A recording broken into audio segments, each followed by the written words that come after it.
door. There was no doorbell that I could see, so I knocked 3 times and waited. I expected the front porch light to come on, or for some light inside the house to come on, but it stayed dark. I waited about a full minute before knocking again, this time harder and still nothing.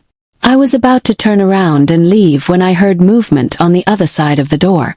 It sounded like someone was standing up against the door trying not to be heard. I figured maybe they were afraid to open the door or something, so I cleared my throat and said, "Pizza delivery." I heard what sounded like a voice but couldn't understand what was said. Then I heard the sounds of someone fumbling with the lock on the other side of the door.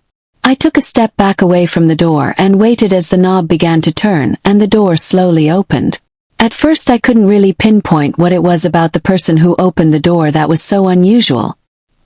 He was an older guy, probably around 60 or 70, with gray hair and thick glasses. There was nothing otherworldly about him. Nothing at all to indicate he was anything but what he appeared to be. Still, when I looked at him, I got an uneasy feeling.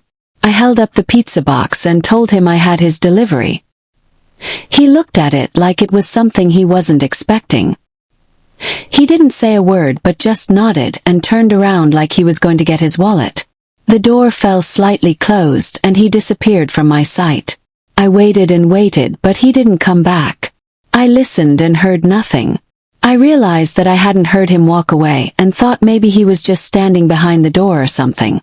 With growing frustrated, I tried to peek my head around to see in. I didn't see anything but darkness, so I decided to push the door inward slightly. I said, "Hello," but there was no reply. I finally got so impatient that I pushed the door open all the way and called out again. I saw a completely empty front room. Not even a single piece of furniture.